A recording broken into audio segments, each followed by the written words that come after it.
श्री स्वामी समर्थ स्वामी सेवेकरांनो, स्वामी महाराजांच्या कृपेने तुमच्या सगळ्या चांगल्या इच्छा पूर्ण हो ही स्वामीचरणी प्रार्थना करते आणि आजच्या या व्हिडिओला सुरुवात करते।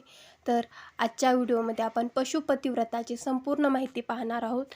तसेच पशुपतिव्रताची प्रत्यक्ष पूजा आणि सकाळचं ताट कसं तयार करायचं याबद्दल संपूर्ण माहिती पाहणार आहोत। म्हणूनच हा व्हिडिओ शेवटपर्यंत नक्की बघा। तर सगळ्यात आधी पशुपतिव्रताची सुरुवात तुम्ही कोणत्याही सोमवारपासून करू शकता। पशुपतिव्रत हे 5 सोमवार करायचं असतं। तसेच पशुपतिव्रत हे आपल्या जवळपास असणाऱ्या मंदिरामध्ये म्हणजे शिव मंदिरामध्ये जाऊनच करायचं असतं। हे व्रत आपल्याला घरी करायचं नसतं, घरी केलेलं चालत देखील नसतं। म्हणून आवर्जून हे व्रत आपल्याला तुमच्या जवळपास असणाऱ्या शिव मंदिरामध्ये जाऊनच करायचं असतं आणि शिव मंदिरामध्ये जाऊन महादेवांचा अभिषेक देखील करायचा असतो। यासाठी आपल्याला वेगवेगळं पूजा साहित्य देखील लागतं। याबद्दलची संपूर्ण माहिती आपण आज पाहणार आहोत, म्हणूनच हा व्हिडिओ शेवटपर्यंत नक्की बघा। आणि पशुपतिव्रताची ही पूजा 2 वेळेस करायची असते, एक सकाळी करायची असते आणि दुसरी रात्री करायची असते। म्हणूनच 2 वेळेस लागेल एवढं पूजा साहित्य आपल्याला त्या ताटामध्ये घ्यायचं असतं। आणि हा उपवास आपल्याला दिवसभर उपवास करून करायचा असतो। दिवसभर तुम्ही एक वेळेस दूध घेऊ शकता किंवा फलाहार करू शकता आणि रात्रीच आपल्याला रात्रीची पूजा झाल्यानंतर उपवास सोडायचा असतो।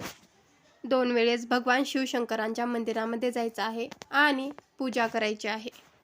तर सगळ्यात आधी बघूया ह्या पशुपतिव्रताचे काही नियम असतात का। तर तुम्ही पशुपतिव्रत कोणत्याही सोमवारपासून सुरू करू शकता। तुमच्या जवळपासच्या शिवमंदिरामध्ये जाऊनच तुम्हाला हे व्रत करायचं आहे। आणि जर का तुम्हाला मासिक पाळीची अडचण आली किंवा विटाळ पडला तर त्या दिवशी पूजा करायची नाही, फक्त उपवास धरायचा। ते 4-5 दिवस झाल्यानंतर पुढचा जो सोमवार येईल तो सोमवार या पूजेसाठी म्हणजे 5 सोमवारमध्ये ग्राह्य धरायचा। ज्या दिवशी भगवान शिवशंकरांची 2 वेळेस पूजा झाली नाही तो सोमवार त्या 5 सोमवारमध्ये मोजायचा नाही।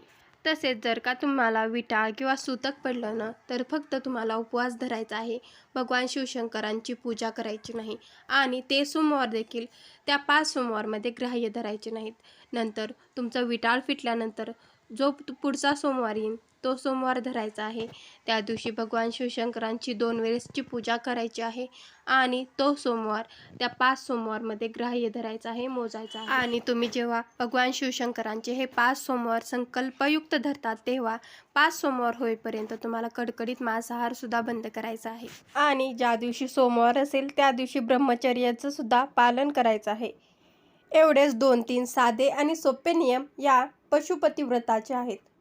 तर आता हे पशुपतिव्रत का धरावं। तुमच्या आयुष्यातील असंख्य अडचणीसाठी भयंकरातली भयंकर अडचण असू द्या ती दूर करण्यासाठी किंवा तुमची कठीण इच्छा जी असेल ना ती पूर्ण करण्यासाठी तुम्ही पशुपतिव्रत धरू शकता। लग्न जमत नाही, मनासारखा जोडीदार भेटत नाही किंवा लग्न तर जमतं पण लग्न लगेच मोडलं जातं, घरामध्ये आर्थिक तंगी आहे, नवरा ऐकत नाही, संसारामध्ये सतत भांडणे तंटा चालू आहेत, या सर्व अडचणी आयुष्यातील दूर करण्यासाठी तुम्ही पशुपतिव्रत मनापासून आणि श्रद्धेने करू शकता।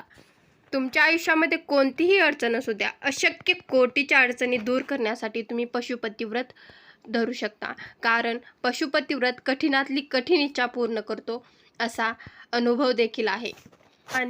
आणि बरेच सेवेकरी पशुपतिव्रत करतात देखील आणि मंदिरामध्ये सुद्धा प्रचंड गर्दी आहे। म्हणूनच तुम्हाला जर का तुमच्या अडचणी दुःख दूर करायचे असेल ना तर आवर्जून पशुपतिव्रत नक्की करा।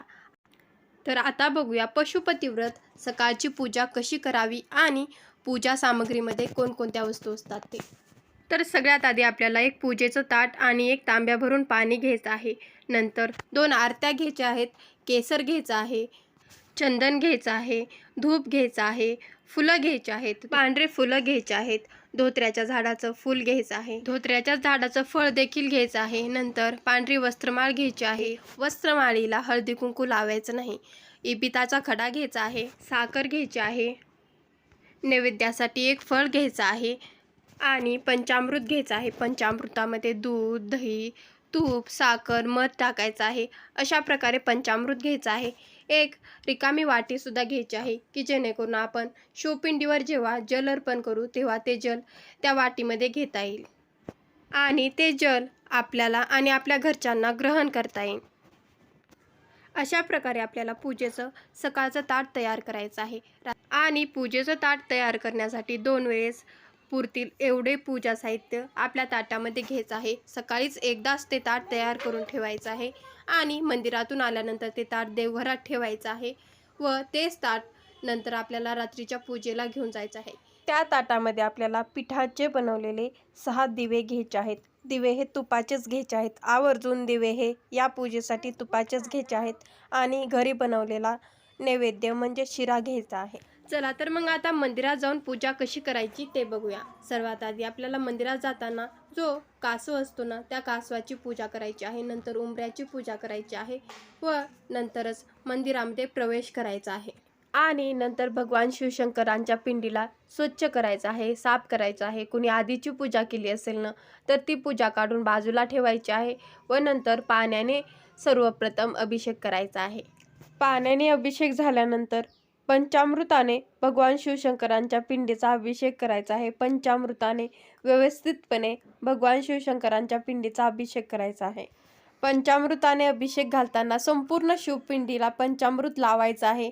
हाताने व्यवस्थित भगवान शिवशंकरांच्या पिंडीला साफ करायचं आहे आणि अभिषेक घालताना आवर्जून ते पंचामृत आपल्याला घरी घेऊन जायचं आहे। अभिषेक केलेलं पंचामृत एका वाटीमध्ये घ्यायचं आहे आणि घरी घेऊन जायचं आहे आणि घरच्या सदस्यांना ते पंचामृत ग्रहण करायला द्यायचं आहे। पंचामृताने अभिषेक झाल्यानंतर व्यवस्थितपणे नंतर पाण्याने देखील भगवान शिवशंकरांच्या पिंडीचा अभिषेक करायचा आहे। भगवान शिवशंकरांची पिंड साफ करायची आहे। व्यवस्थितपणे भगवान शिवशंकरांची पिंड पाण्याने साफ करून झाल्यानंतर आपल्याला भगवान शिवशंकरांची पूजा करायची आहे।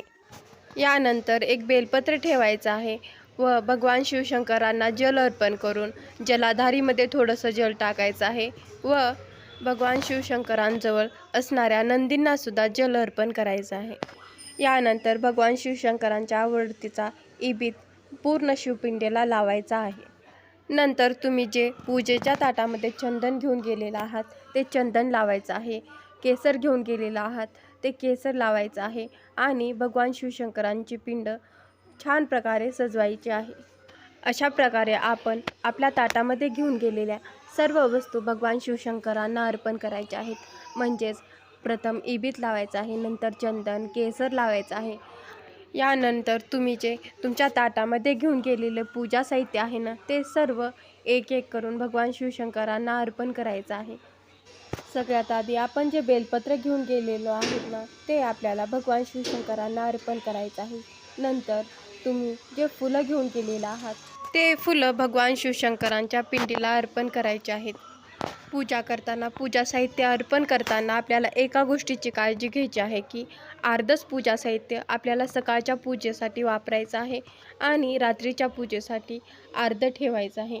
म्हणजेच आपण जे 4 फुलं घेऊन गेलेलो आहोत ना त्यामधले 2 फळं सकाळच्या पूजेला अर्पण करायचे आहेत आणि 2 रात्रीच्या पूजेला ठेवायचे आहेत। अशा प्रकारे एक एक सर्व वस्तू भगवान शिवशंकरांना अर्पण करायच्या आहेत। भगवान शिवशंकरांची पिंड सर्व फुलांनी सजवायची आहे। तर व्हिडिओमध्ये बघा किती मनापासून आणि श्रद्धेने भगवान शिवशंकरांची महिला पूजा करत आहेत, कारण त्यांना या पूजेचं फळ देखील मिळालेलं आहे, या व्रताचा अनुभव देखील आलेला आहे। म्हणूनच तुम्हाला जर का तुमच्या आयुष्यातील कठीणातली कठीण इच्छा पूर्ण करून घ्यायची असेल तर आवर्जून या व्रताला सुरुवात करा आणि अनुभव घ्या। अशा प्रकारे आपल्याला भगवान शिवशंकरांची विधियुक्त पूजा करायची आहे आणि पूजा करताना भगवान शिवशंकरांचा आवडतीचा मंत्र म्हणजे ओम नमः शिवाय किंवा श्री शिवाय नमस्तुभ्यम या मंत्राचा आपल्याला मनातली मनात जप करायचा आहे। नंतर पूजा झाल्यानंतर आपल्याला भगवान शिवशंकरांची आरती करायची आहे, धूपदीप लावायचा आहे आणि पहिल्या सोमवारी आपल्याला भगवान शिवशंकरांना आपल्या मनातील जी काही चांगली इच्छा आहे ते सांगायची आहे आणि ती पूर्ण करा व हे 5 सोमवार निर्विघ्नपणे माझ्याकडून करून घ्या अशी प्रार्थना करायची आहे व घरी यायचं आहे। घरी आल्यानंतर ते पूजेचं ताट आपल्या देवघरात ठेवायचं आहे आणि तेच पूजेचं ताट आपल्याला रात्री मंदिरामध्ये घेऊन जायचं आहे।